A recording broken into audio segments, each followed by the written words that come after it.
One of the simplest ways to differentiate your business from your competitors is with content, written, audio, video content to build an online audience that knows, likes, and trusts you so that when they're ready to purchase something or solve a problem, they see you as the go-to person or company to solve that problem. But what if you're just getting started? You don't have an online audience, you don't have an email list, you don't really have a social media following. What's the fastest way that you can get started and gain traction quickly? I'm going to dig into the number one strategy that I recommend in this episode. Welcome back to the Online Marketing Podcast, where you learn proven strategies to grow your business without selling your soul. I'm your host, Travis Albritton, and today we're going to dig into a very simple, very clear strategy that any business can implement to start growing an audience from scratch and do it really, really fast. That you can actually implement this and get it up and running in a couple of weeks and start building an online audience quicker than other strategies. And I've tried just about everything that you can possibly do, from content to paid ads to email marketing to blog writing and YouTube and podcasting and everything and anything that you can think of. And the number one problem is always gaining momentum. Because when you first start anything in marketing, you're starting from square one. You don't have any past experience or history that you can look at to inform future decisions. You don't have people in the pipeline engaging with your marketing, engaging with you as an online audience member in order to inform the kind of person you can help serve in the future. Word of mouth and recommendations aren't really working for you because people don't know that you exist yet from an online audience perspective. And so when you're first getting started, the biggest challenge is just getting enough momentum to see early results so that you know that you should stick with it. Because with marketing, you can try everything. You can try all kinds of different strategies. And the key to finding the winning strategy for you is getting those results early enough that you can see this has potential to stick with it long enough to outlast everyone else that's going to quit because they don't have the perseverance or the determination that you do. So when we're breaking down this particular strategy, the whole thought behind this, the fastest way to grow an online audience from scratch, is how do we get you quick results that are tangible and meaningful and set you up for long-term success, not just short-term success, okay? Now, can you completely ignore all this advice? 100%. It's your business, your company. You can market it how you want. But if you were bringing me in as a consultant and you said, how can we build an online audience from scratch and how do we do it really, really quickly compared to other opportunities and mediums, this is what I would say. Number one, the first step is define who your ideal customer avatar should be. Now, that might be different than who you're currently serving with your business. You may discover that actually the people that are doing business with us aren't the ideal fit for what we do. They just happen to be the people that have given us money in the past. I know for me, when I was first starting my podcast production agency, I had a couple clients that kind of fit that mold, that they gave me money to provide services for them. But as the agency grew, I realized, you know what, I really am better served and better suited to serve this kind of clients versus this other one. Not that their money was any worse, like it's still the US dollar, but I just knew that I could serve this particular profile of client and business better than others. And so I started to reorient all my marketing collateral and all my copy and all the things that I talked about online to be in this new direction. And that has really helped resonate the message that I'm spreading about my company and what I do with the people that are a really good fit for it. So that way it's very clear, it's very easy for us to find each other. But it's really important for you to decide, is the person you're currently serving the person you want to serve in the future, or the kind of person you want to serve in the future? And if not, then actually take a step back and redefine who is your ideal customer? Who is your ideal client? Who do you want to serve? Who are you in a position to serve well? And then making sure that you're communicating that way and looking for those people. Because if you start looking for your ideal customer, you'll start to find them. It might take some time. It might take some digging, some research if it's different than who you are currently serving.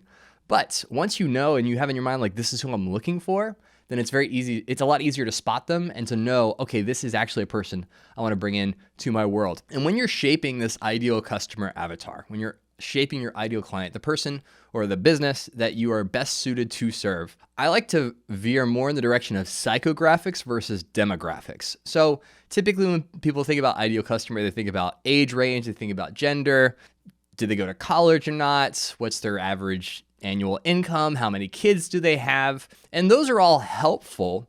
But what I found to be much more powerful in shaping the messaging that you're going to share as a part of growing this online audience is instead focusing on what people are thinking. What are their problems? What are they looking for help with? What are they frustrated by? And when you can identify those things, then that spans across all kinds of different demographics.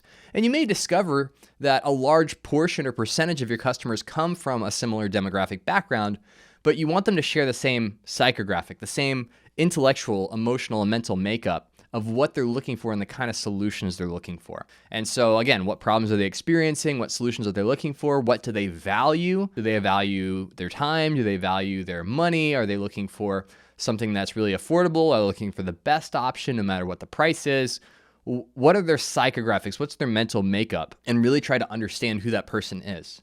And if you're having a hard time kind of going through this process and getting a clear identity of who this person is that you should serve and the kind of people that you want in this online audience that you're going to build, there's two really easy ways to do it. Number one, if you are your online audience, then take a self-assessment of your own problems, your own solutions, the things that you were pursuing when you started your business and when you started creating solutions for those problems. And then the second way is to start interviewing people that may be a good fit for the online audience that you want to serve. They may be existing clients, they may be prospects, they may be friends and family that, may do business with a competitor because they already signed a contract or something like that. But start interviewing people and getting the kind of feedback that you need to gain clarity around the kinds of problems that people are really understanding that they have. And then you can start to shape this identity and this person, this ideal customer avatar that you want to serve with and to form your online audience. So that way you can do business with them and serve them at that level in the future. And this ideal customer avatar will likely evolve over time. So just because you have one image of an ideal person that you want to serve this year, next year it might be different. Things change, circumstances change, global pandemic, who knows what's going to happen. But it's just really important to have a starting place of who you are looking to serve so that when we go into step 2, it's much more effective. So step number 2 in creating an audience from scratch is developing your unique perspective. Now, what does this have to do with growing the audience? Well, you have to give people a reason to tune into you, to enter your world, and to spend time out of their week every single week engaging with the kind of content that you're creating or the kind of things that you're sharing over somebody else. So you have to give them a reason to do that. And you want your unique perspective to be a blend of your expertise, your passion, and your values. Where all of those spheres and circles overlap, that's what you want your unique perspective to be. And there's a reason for that. There's a reason that each of those things are important. The reason that your expertise is important, the thing that you know, the thing that you're really good at, is because you want this online audience that you're cultivating to overlap with the people that your business serves. That's how you justify the ROI. That's how you justify the expense of developing marketing strategies and trying to grow an online audience, is that a certain percentage of them become clients and give you money in return. And if that's profitable, then hey, you just made money as a business. So you want your expertise to be front and center, whether it's you personally, if you're building a personal brand, or if you're the face of your company, kind of like I am, or the expertise that your business has, the expertise that your business leans into as a differentiating factor. The reason passion is important is because people want to follow people. They want to follow people that are excited about what they're doing, that love what they do, that love talking about what they get to talk about. People don't want to show up and just go to like this dry lecture seminar. They want to hear from somebody who's really excited about the thing that they're sharing. And so if that enthusiasm comes through in what you talk about and how you talk about it, that will resonate with people in a way that you can't manufacture. You can't fake that kind of authenticity. And so you want to be really specific and really clear about what your passions are as a business owner or as a business, if your business as an entity is the identity that you're sharing. What is it that you're passionate about? What gets you up in the morning? What gets you excited? And make that a core piece of what your unique perspective is. And then the third thing, your values. Being value-oriented in your marketing. When we talk about honest marketing, marketing with integrity, a big piece of that is attracting the kind of people that share your values. So if it is about integrity and treating people well, then you want that to come through in what you talk about and what your unique perspective is. And whatever else that you have as core values of your company, whether it's fun or adventure or social justice and responsibility or whatever it is, make that a core of your perspective, because what that will do is that will attract people that share those values. They'll see that you as an individual or you as a company are espousing these things that resonate deeply with them, and that will attract them to you. All right. So just as an example, I recently started a YouTuber or following a YouTuber that basically does all these Florida man meme videos. I live in Florida. I've lived in Florida most of my life. And what I love about this guy and why I've started following him and become a part of his online audience is that he has the expertise. He lives in Florida. He's a native Floridian. And so he has that background, that knowledge base to be able to share those kind of inside jokes. He has a passion for Florida. Like, he has no problem poking fun at the state, but obviously loves living here. And then values wise, it's not necessarily like him as a company talking about like, we believe in integrity and honesty and treating people right and things like that. But you can very clearly see that he values having fun, poking fun at himself, and not taking himself too seriously. And so on a lot of levels, I connect with that. I connect with him for those reasons. And so I follow his YouTube channel. And so you want to have that same kind of impact on the people that you're trying to reach out to, that ideal customer avatar. For Honest Podcasts, for when I was developing my own company and coming up with my own ideal customer avatar and really refining that, which again is a process, I really wanted the things that I did to match up with these three buckets when we're talking about your unique perspective. So when it comes to expertise, being able to leverage my own experience and background being a world-class podcast producer and turning that into a production agency that can deliver that level of service to people. I have a passion for mission-oriented founders. And so people that are running businesses or trying to grow businesses, but it's not just about the bottom line. It's about the kind of impact that you want to make and the kind of, positive impact you want to make on the world and the people in your community. I tend to align and work better with those kinds of business owners rather than the ones that are more transaction oriented, which there's nothing wrong with making money. We got to make money to, continue to put gas in the engine to make the business run. But if that's the only thing that you care about, then, that's not really going to be a good fit for me and my agency, just because that's not how I am. That's not how I'm wired. That's not how my team is wired. And so when I talk about being mission oriented or impact driven, that comes through in the kind of content you hear on this podcast, hopefully. And then for values, for me, I just really am a big believer in integrity-driven marketing. That's any kind of clickbait or things that are more manipulative tactics are very short-sighted because it comes at the expense of the person you're hoping to build a long-term cordial relationship with. So I very much believe in long-term relationship building, being authentic, showing up to serve. And if you can have that perspective and that mindset and that passion for helping people, then in the long run, you're going to win. And so whenever I am working with a client or trying to decide if this is a person that's going to be a good fit for me, those are the kinds of things that I look for.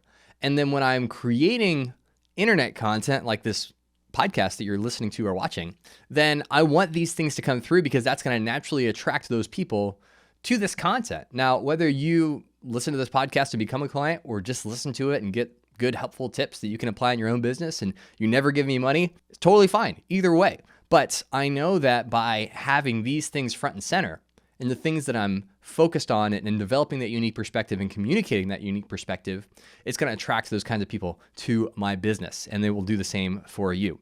So then once you have those two things dialed in, you know who your customer avatar is, and you know what your unique perspective is. What is the thing that no one else can replicate, that only you can bring to the table, but that will resonate with that ideal customer avatar? Now it's time to actually go out and find those people and bring them into your world. And what's the fastest way to do that? The easiest way to do that? It's collaborate and borrow from other people. Collaborate and borrow from other creators, other businesses, other influencers online that have already developed audiences that contain your ideal customer avatar, and find ways to work together in order to let them know that you exist. I kind of think of it like this. So back in high school, there were two kinds of cool kids, two basic premises that if you were in one of these camps, then you were a cool person, you were popular. The first were just the generic, stereotypical popular people, athletes, cheerleaders, that kind of stuff. And so if you were the quarterback of the football team here in the United States, you were like one of the coolest kids on campus. If you were on the cheerleading squad, you were pretty cool of the other gender persuasion. But the other person who was cool was the kid who hosted the party that all the cool kids went to. So this kid didn't necessarily have to be a stereotypical cool person, but if they became the accumulator or the host of all these other cool kids, then they became cool by association. And that's what you're going to do when you're building an audience from scratch, that you are going to reach out to the other quote unquote cool kids, cool in the eyes of your ideal customer avatar, because they've already opted in to listen or watch or read them, and say, hey, I'm hosting this person or I'm being hosted by this person, so I am now cool by association. We now have a connection and trust by association because this person that you already trust has given you their stamp of approval. And my favorite way for doing this is podcasting. And the reason for it is really simple.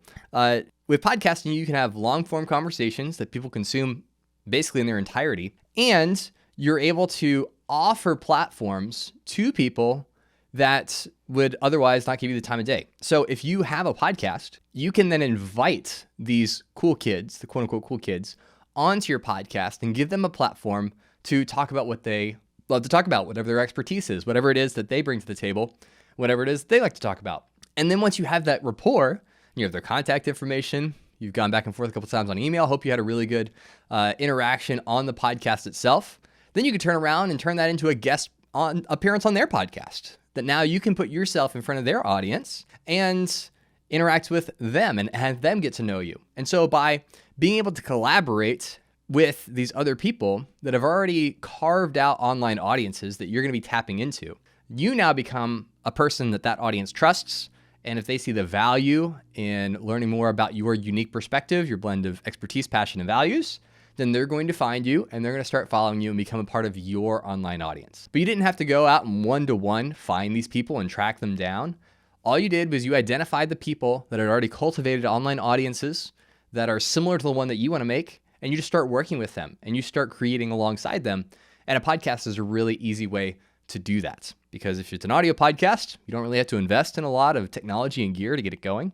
And even if it's a video podcast, relatively speaking, you can just hop on a Zoom call and make that happen. So that is my favorite method for growing an audience fast, because once you identify who it is that you want to reach out to, and you've identified what makes you different and why people should listen to you, then you just start going around and inviting people to a podcast that you host or pitching yourself as a guest to their podcast. Now, if this is something that you want to do, if this is a strategy you want to execute, you want to start a branded podcast, you want to have a platform to be able to invite these people into in order to start getting the word out about who you are and building your own online audience, this is what I do. This is my expertise. And so if that sounds like you and you're in a position where you want to explore what that looks like, then just go to honestpodcast.com. There's a button in the top right corner on desktop, and for mobile, there's a little menu you can pull down and just click on the link that says Let's Connect. That opens up my calendar, my schedule. You're able to schedule a strategy call with me, give me some details about your business, and we'll map out what this could look like for you and if right now is a good time for you to execute the strategy. Because we may, in the course of discussing it, decide, you know what, it's actually better to focus on this initiative first, because right now that's going to give you better results, or that's going to give you better long-term results, or that's more timely right now. Maybe the podcast is something you do later, right? But it's really just an opportunity for you to sit down with me and for us to look at your business together and come up with the best marketing strategy possible.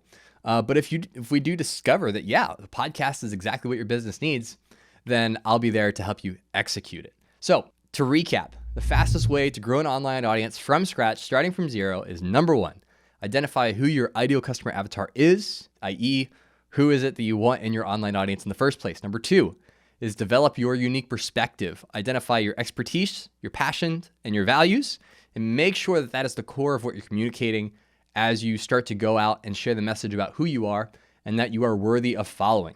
And then number three, rather than trying to do everything bootstrapped, borrow from other people's audiences, collaborate with other creators that have already formulated these audiences that you can tap into and bring over to your new platform. Well, I hope this was helpful. Thanks for listening. And as always, be honest.